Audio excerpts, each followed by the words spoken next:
Hello, my name is Yemi. And my name is Ijoma. And together we host Africa in My Kitchen, a podcast that is produced by TunukaMedia.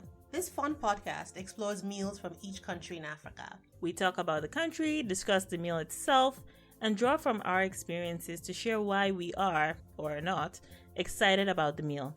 A new episode airs every 2 weeks. So join us for the hits, the misses, the laughs, and the cringes as we eat our way across the continent. Come back often, share with your friends, and add the podcast to your regular podcast rotation wherever you listen to podcasts. Now, it's time for this week's episode.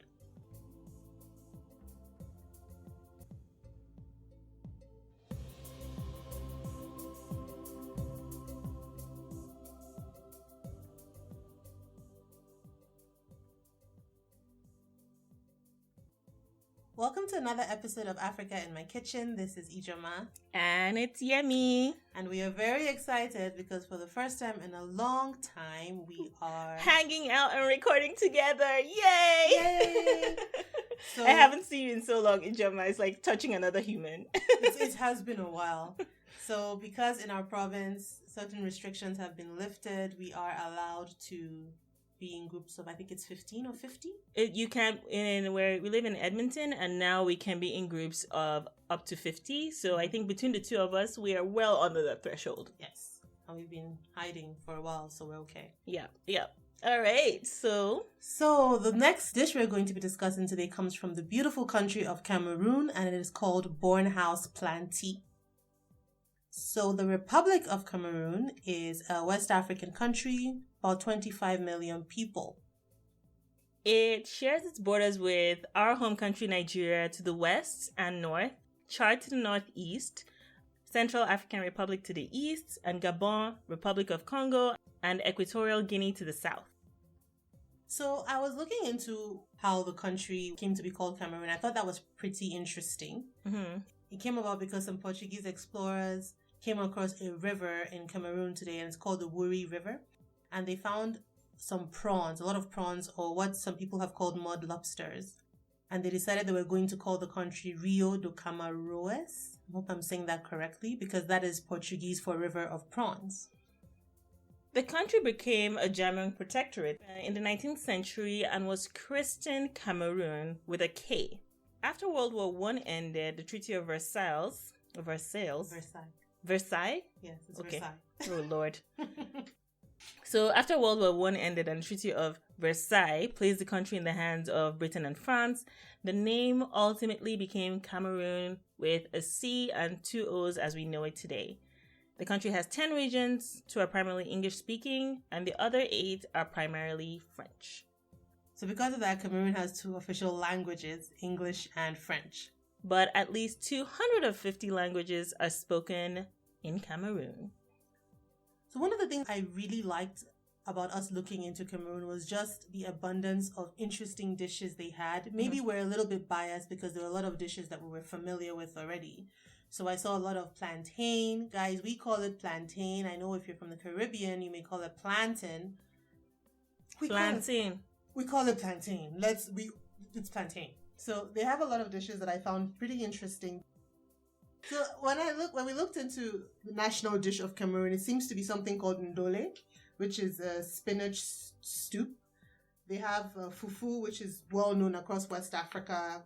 They have a palm nut soup called mbanga, which reminded me of banga soup. Exactly. Yeah, nice. Exactly. It sounds exactly the same, but it just has MB before the B. And I know the banga soup, I think, is eaten very commonly in the south of Nigeria, so River State. They have something called kati kati, which is like a spicy chicken dish. I saw chicken a lot here. Mm-hmm. And they had a dish that I absolutely have to try at a different day. It's called Chicken Director General. So, poulet DG. Mm-hmm. And apparently this comes about because they called it that because a lot of CEOs and businessmen and diplomats were eating this dish a lot in the beginning before I say it trickled down to the masses. Moving on. We decided to go with Bornhouse Planti just because there was a very interesting story behind it. Mm-hmm. When a child is born, the women in the community come together to welcome the new baby and the mother. So almost like a baby shower. I'm not sure how soon after the birth it happens, But basically, you have these women come in, they have food, they sing songs, and they celebrate with the mother. And this particular dish called Born House Planti is cooked at the ceremony. Ijoma and I debated quite a bit because from our sources, the umbilical cord is buried under the plantain tree, and then they cook the Born House Planti. So now, is it under a new plantain tree when they just plant it and then they wait till the tree grows before they, make the food? Or is it an existing tree where the umbilical cord is buried under the plantain tree and then symbolically cook it and now use it in the meal? So that is where we had some debate. Again, as with a lot of stuff we found in this process, it's really hard to find things on Google. So we need the community to just step up for us a little bit. But we did have the debate on timing between when the umbilical cord is actually buried versus when the meal is cooked and the plantain is actually harvested to make the meal. Yes. And I do want to make an important point. I got this information from a blogger called Precious Core, and she's very clear that this is alleged. So this is kind of like maybe a superstition or a belief from old, that what happens is when after the baby is born, you cut the umbilical cord, you bury the cord under this plantain seedling, it grows from a tree, you harvest it, and then you cook the plantain with it. But we're not sure if people still do that, and we're not sure really how often it was done in the past. Anyway. So the main dish for today is called Born House Planti. The main ingredients for this, the stars of the dish rather, are plantain and bitter leaf. But you have the other ingredients that come with it. So you have your protein, which could be your beef. You have onions, crayfish, palm oil, some bouillon cubes for seasoning, fresh ginger, and fresh garlic. So the ginger is grated and the garlic is chopped. And for those who may not be familiar with palm oil, also check out our episode on Ragout Degnam. Under Burkina Faso. Under Burkina Faso. Check out Burkina Faso Studium. We had an extensive discussion about red palm oil, or what we call red oil. So we would not bore you with having that discussion again. Yes. A fun fact for you is that palm oil is found in your chocolate sometimes too. Yeah. So, bitter leaf. It's not a very creative name. We call it bitter leaf because the leaves are bitter. Yeah, that's pretty much it. It's bitter leaf because, the leaves... It is very bitter. They're exceedingly and abundantly bitter. Very bitter. Oh, God. And you might wonder how you can eat that. But you have to wash. I think we call it washing, but you're not washing it with soap and water. You're basically mechanically rubbing the leaves together and rinsing continuously to get much of the bitterness out of it to an acceptable level. That being said, I've heard a lot of good things about bitter leaf water. They say there are a lot of health benefits around it. I don't drink it myself because it's way too bitter. And I'm also really lazy because I remember the first time as a child when I saw the process of cooking it into a soup in Nigeria, because we eat it in Southeast Nigeria as a soup. It was so stressful. Like they would first of all use very little water and mechanically rub it to get a lot of the foam. You can see this green foam coming out of it. And then they would then add the water and keep rinsing. I don't do that. Yeah, it's almost like an iterative process until it's gone. I just boil it to get the bitterness out. I don't have the patience. So those are the main ingredients for this. The cooking process starts with you steaming your meats with some seasoning.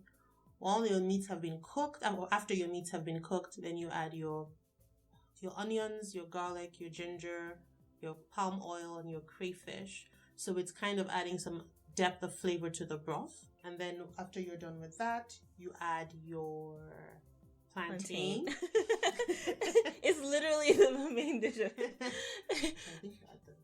So you steaming the dish, you add your bitter leaf to cook, and then you add your chopped up plantain, and your plantain basically cooks from raw inside the broth. Okay. So it's like you're not using boiled plantain, it's going to cook in the broth, and the flavors are supposed to be absorbed into the unripe plantain. Okay.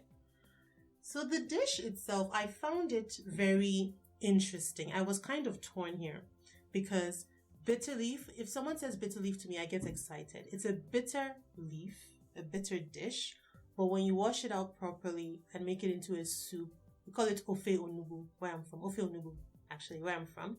And it's delicious. It is my second favorite soup in the whole world.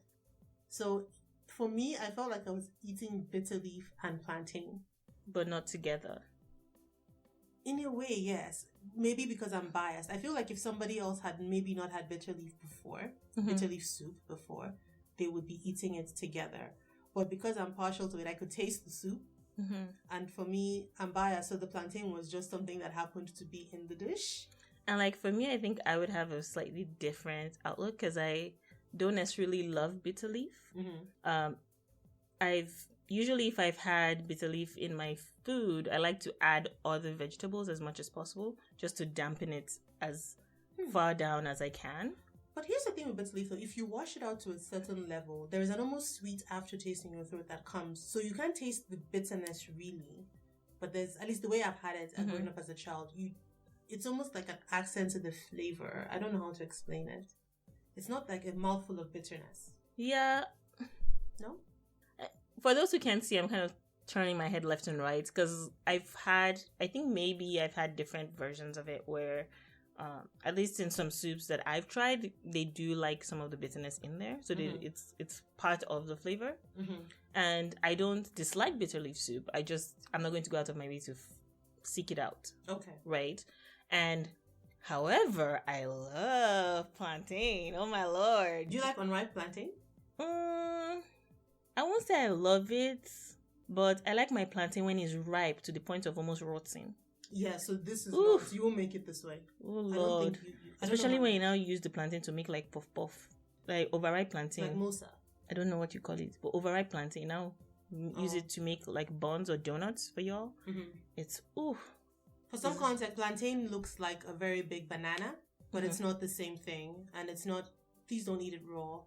No, please. We'll save that for another episode when we talk about people who ate plantain raw. I have real life stories about that. Yeah, don't do that. Yeah. But anyway, I think I've eaten unripe plantain in some dish. I'm trying to remember what the dish was, but I didn't dislike it because what I found is that with unripe plantain, it absorbs the flavor of whatever you put into it. Exactly. So that sweetness that you get from overripe plantain, you don't quite get it because the unripe plantain kind of acts like a tofu and absorbs the flavor or everything around it. Exactly. So it just makes it part of the meal. I guess so. Yeah. Because I think if you had it with a ripe plantain, the sweetness of a ripe plantain will overwhelm. Yeah, because I don't like sweet vegetables like in that context. So yes, I liked the dish enough. I think the fact that it had bitter leaf got me a little excited. And it was nice, and I really liked the story behind it. I like seeing that food has stories. Yeah. And I liked the idea of the superstition behind it. Do you have any food superstitions that you grew up learning? Let me see. I'm trying to think. My parents were not necessarily the superstitious type, you know. It was pretty much the only thing is make sure you don't eat at night for familiar spirits or something like that. That sounds like a superstition. Is it? Don't eat at night or don't eat in your dream. Oh yeah, don't eat in your dreams. Yes, I had that one. That was the only real superstition. But we were told not to eat. You can't really control if you eat in your dream. That's the thing. Yes, you can. Wow. You can control your... So why do you have dreams? Why don't you just dream? I'm a lucid dreamer. Are you? I am. I'm actually a lucid dreamer. I just used to go to bed and pray that I didn't eat any food in my sleep because I was afraid. I've been a lucid dreamer and I never realized this, but folks can confirm, but I did read a report saying that people that actively play video games are actually able, because you're used to thinking in that alternate reality. Oh, I see. So your brain is almost wired that you can control your dreams. Interesting. Yeah.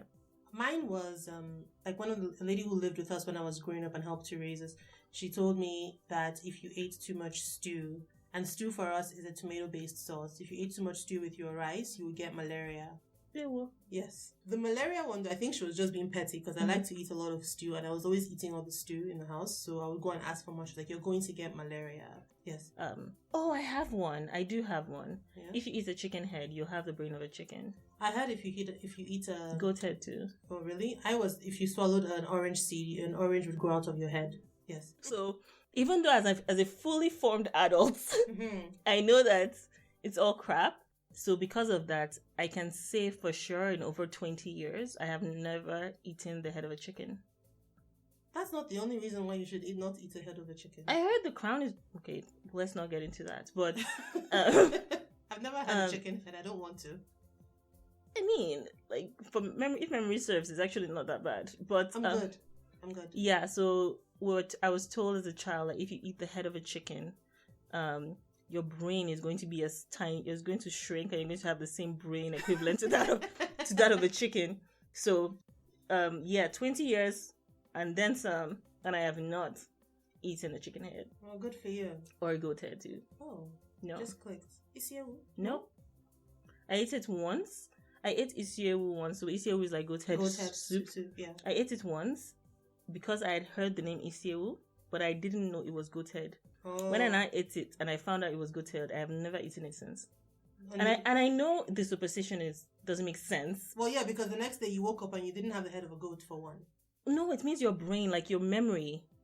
So it's not necessarily that your head will turn to the head of a goat. You're forgetful. You become like a stubborn goat that forgets things.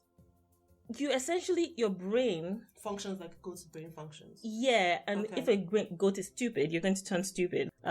Yes. Anyway. So yeah, that's pretty much it. Like, I don't have anything negative to say about it. Mm-hmm. I do like the fact that unripe plantain really does absorb the flavor of whatever is around it. Kind of like tofu, so you can imagine it like tofu. You can get plantain in any of your local stores usually, especially if you're in a state or an area that is diverse to a certain extent. Mm-hmm. If not, I'm sure there are local ethnic stores, as people like to call them, where you can find these ingredients. And Caribbean stores will also have Caribbean stores, yeah, for sure. And the palm oil. That's true. They might have, depending on which one you go, they might also have the bitter leaf and the crayfish, I think. Yeah. And I do think, even though Cameroonians are probably going to come for me, please don't. If you can't find the bitter leaf, maybe go for a tougher leaf. If you don't have something that's tougher, like bitter leaf, I go with kale. Yeah, because you may not always be able to find bitter leaf, or if you ask, they may not know what you're talking about. Yes. I think Cameroonians call it ndole, Ndole. Okay. So ndole, bitter leaf, or you can swipe it out for kale if that's what you have, but be careful not to overcook it so that it doesn't fall apart. And this brings us to the end of our podcast. So this brings us to the end of another episode. We want to thank you again for tuning in. Yep. Thank you so much for giving us, 15 to 20 minutes of your time every 2 weeks. We really do appreciate your listenership. And if you wanted to see pictures, you can go on Instagram. Under either TunukaMedia, that's TUNUKA Media, or 234 Pantry, where Ijama posts pictures as well. On this note, bye! We're so awkward, it's ridiculous.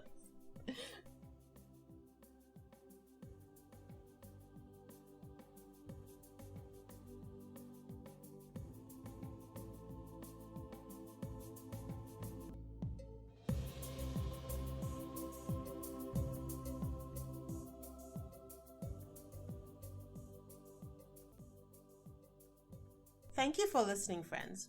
As a reminder, the podcast is released every 2 weeks. Follow TunukaMedia on social media, including Instagram, YouTube, Facebook, and Twitter, to connect with us and be on the forefront of upcoming shows and program schedules. Links are in the show notes. Africa in My Kitchen is produced by TunukaMedia and co-hosted with 234 Pantry. So while on Instagram, follow my page, 234 Pantry, for more food-related content and fun facts about dishes and ingredients. TunukaMedia also produces another show called Overlooked, which I host, with more shows on the way. Like and subscribe, and if you learn something new, support the show by giving Africa in My Kitchen a high rating wherever you listen. This helps the show grow and gets more people just like you to learn also. So until next time, bye!